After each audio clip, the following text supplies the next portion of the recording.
Hello everyone, today I'll take you on a tour of this 2022 BMW i4. It's a new electric vehicle from BMW that's designed to rival competitors like Tesla, and it's a very good vehicle. I really like the quality and the technology in this car. Let's go ahead and have a look. So I generally start off with the infotainment system in the middle, and that's where I'm going to go today. But before I do that, I just wanted to mention the overall layout. You can see it is a huge middle area here. We have this ginormous gauge cluster display that's connected to the infotainment display in the middle. So now going ahead getting into the infotainment display, we can see there are multiple ways to control it. It is a touchscreen, so I can tap buttons here to take me to various aspects, or I can use the BMW iDrive controller in the middle as well. You can see I can use that and control the various aspects as well. I'm going to use the controller so that my hand doesn't get in the way. But over here we can see the different apps. If I go to the app menu here, we have a variety of different apps here, and we can see we can browse it by searching.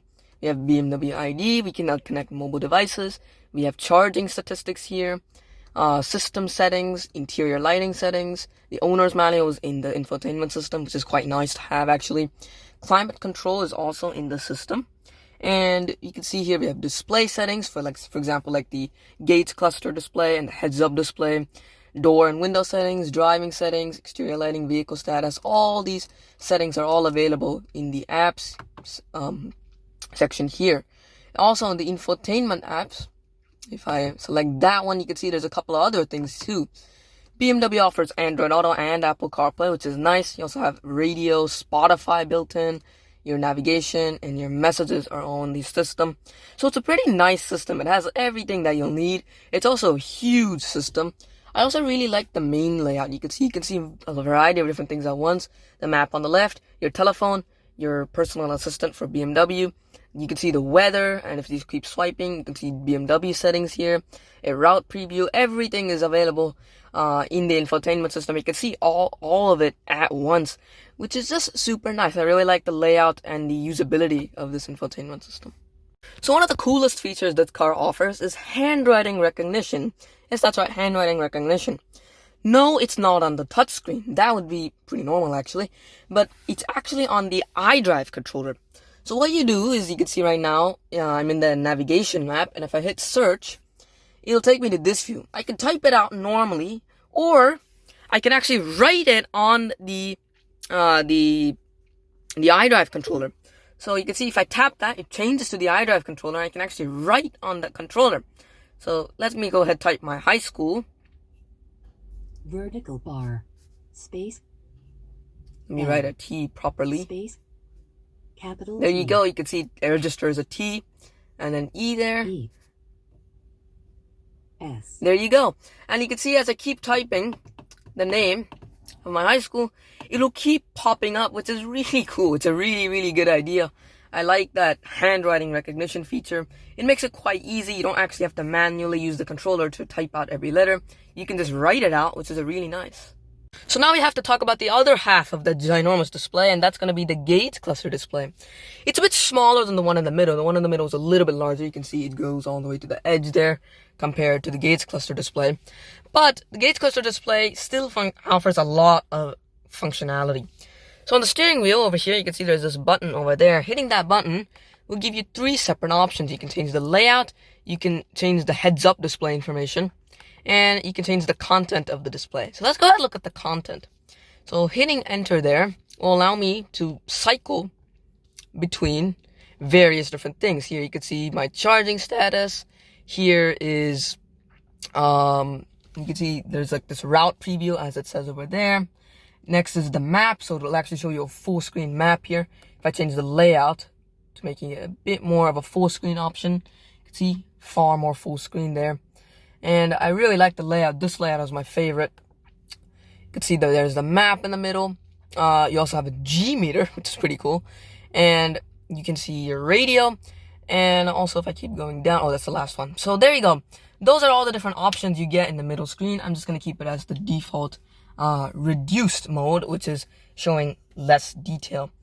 There's also a heads-up display. So I'm not sure if you can see it, but there is a heads-up display.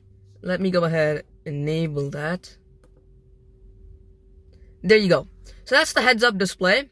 And you can actually change whatever you want there too. So you can change it to the map, and you can change it to a different preview, and there you go. You can see you can keep going with the heads-up display. It's a really nice look. I prefer the map. I'm gonna stick it like that.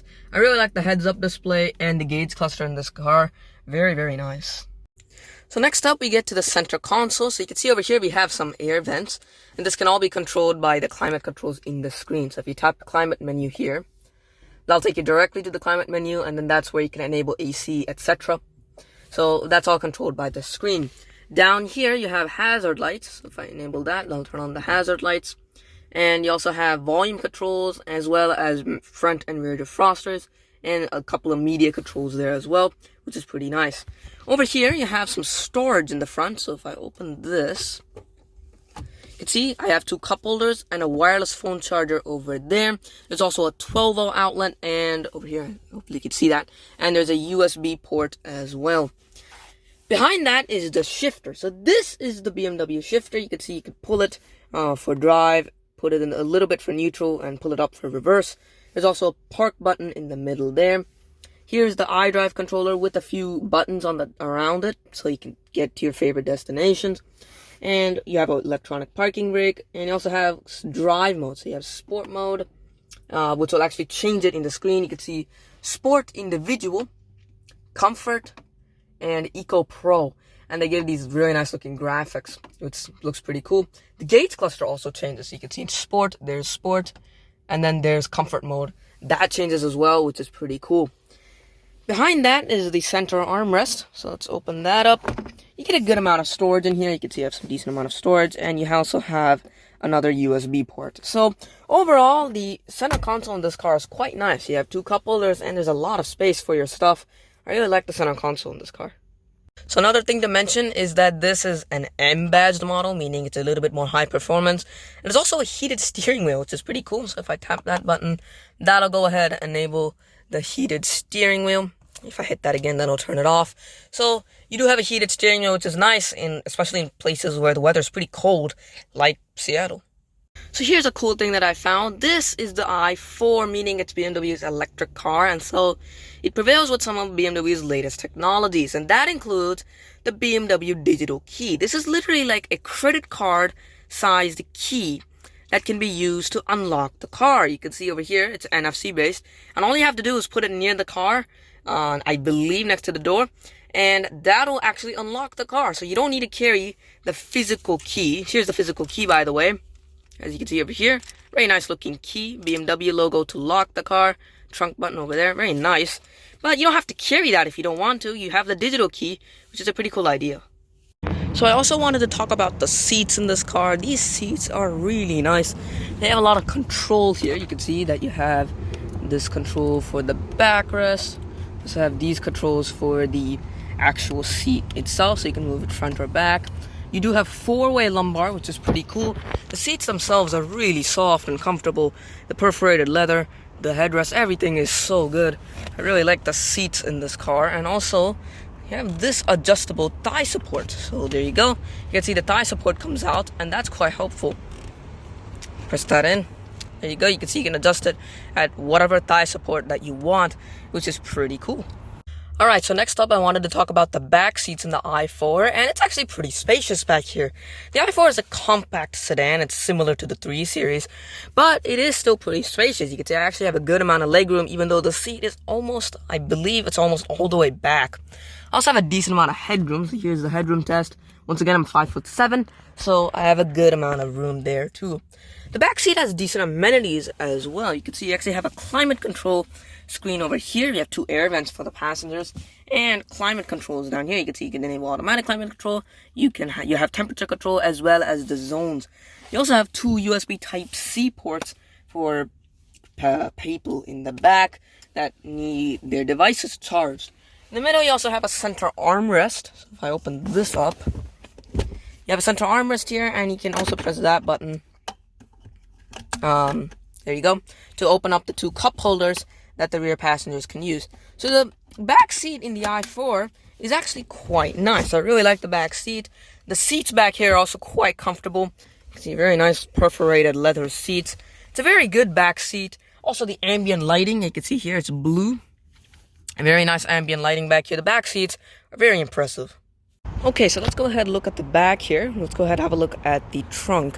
So if I go over here and press the button, as you can see, the trunk opens up, but it's not really a trunk. As you can see, it's actually a cargo area. I actually prefer that it's a cargo area because that makes it so that you can store quite a bit more items, and you have a much larger opening for storing items as well. Over here you have a large amount of space. You also have this where you can go under and you have extra space. In this case, the charger is over there. There's extra space over there and on that side. There's also a 12-volt outlet, so you can stick in some accessories there too. So overall, the cargo area back here is quite nice. Once again, I prefer it over a trunk, and it's pretty nice to have this back here. It's also nice that the car is a hatchback and not a sedan. So another thing to note with this car is that it's a frameless design. So you can see over here, if I open the window, you can see the window doesn't have a window frame around it. This is because the i4 is similar to the BMW 4 Series Grand Coupe and not the 3 Series. The 3 Series does have a frame around the car. The i4 and the 4 Series Grand Coupe don't. And the frameless design kind of makes it look a little bit nicer. It's more in line with other electric cars in this segment. I kind of like the way the frameless design looks. I prefer it over the 3 Series, and it's nice to see it on the i4. So let's talk charge port. So in this car, the charge port is pretty much like a regular fuel door. In fact, if you see over here, you'd assume it's a fuel door, but it's not. If you open it up, you can see it's actually a charge port here. And you actually have multiple different outlet styles. So if you open this one up, you can see that's your regular outlet. But some chargers include this bottom part. So to open that up, you just press that, and that allows the bottom half. So you have a charger that's compatible with a variety of different charger styles.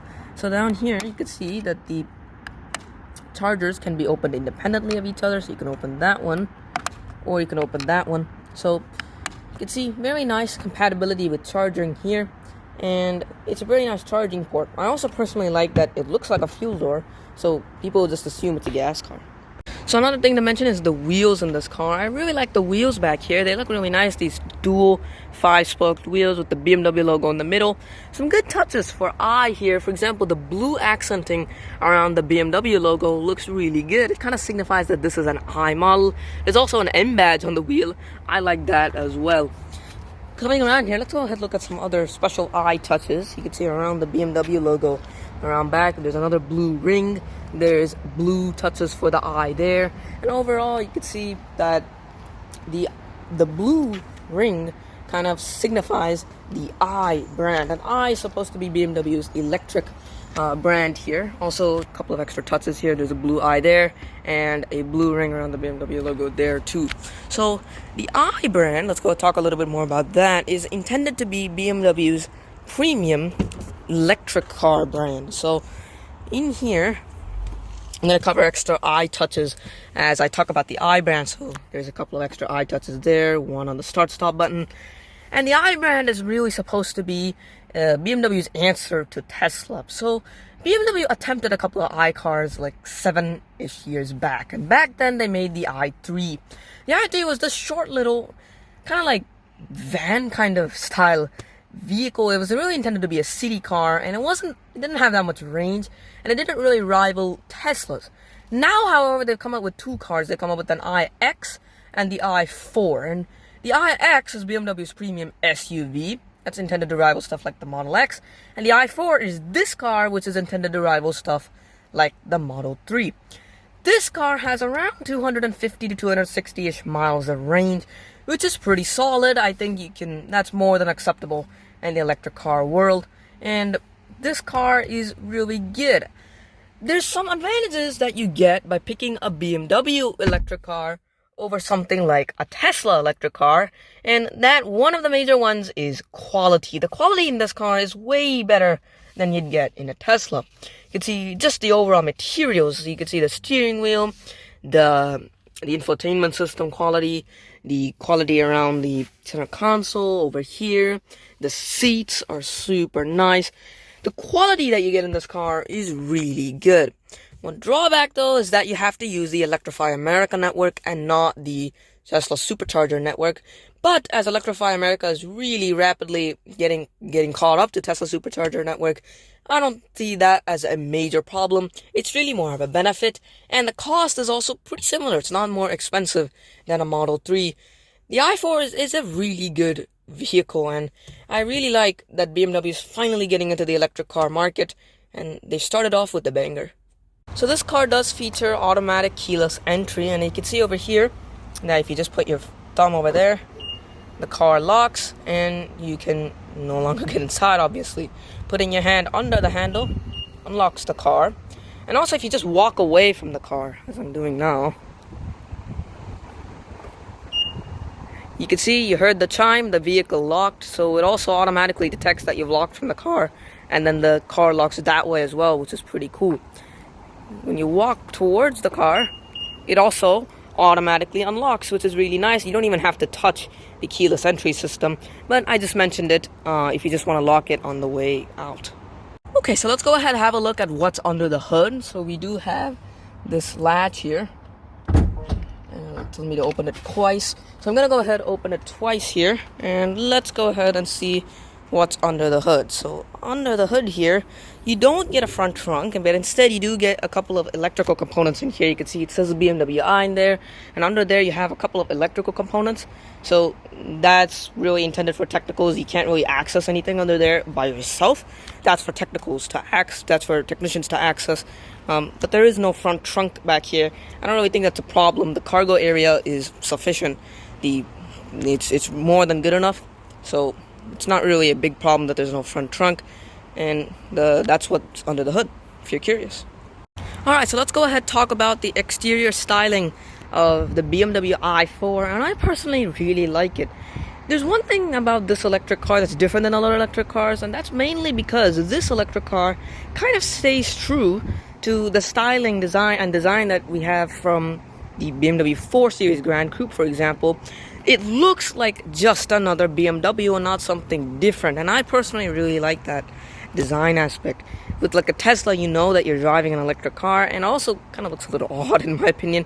This looks exactly like a BMW, like a regular BMW. It looks good, and it kind of like goes under the radar. I prefer that look, that subtle kind of electric car look. It looks really nice from the outside. Alright, so let's go ahead and talk about the lighting and design of the outside. And first of all is the rear lighting. So back here, I really like the tail light design. It kind of strays from the regular BMW tail light design, but I still think it looks good. You can see over here the tail light kind of swoops around over there. It looks really nice. The turn signals also look really good. I personally really like the tail light design back here. Pretty good looking, even though it strays a bit from regular BMW models. Let's go ahead and look at the side lighting here. You can see over here we do have turn signal lights that kind of go all the way throughout the mirror. Mostly they stop over here. This one goes all the way throughout. Very, very nice look. Now coming around to the front, this is where my personal favorite lighting aspect comes in. I really like the two crystals in the middle here. There's a crystal there and a crystal there. It looks really good. I really like that. And you can see the low beams, the daytime running lamps are also on. Looks really good. Turn signals look excellent too. There's these three lines in the middle, and that makes the design look really nice. I really like the turn signal design in this car as well. So that's the 2022 BMW i3. This car is a great electric car to consider if you're in the luxury electric car market. It's an excellent rival to other alternatives like the Tesla Model 3 and the Polestar 2.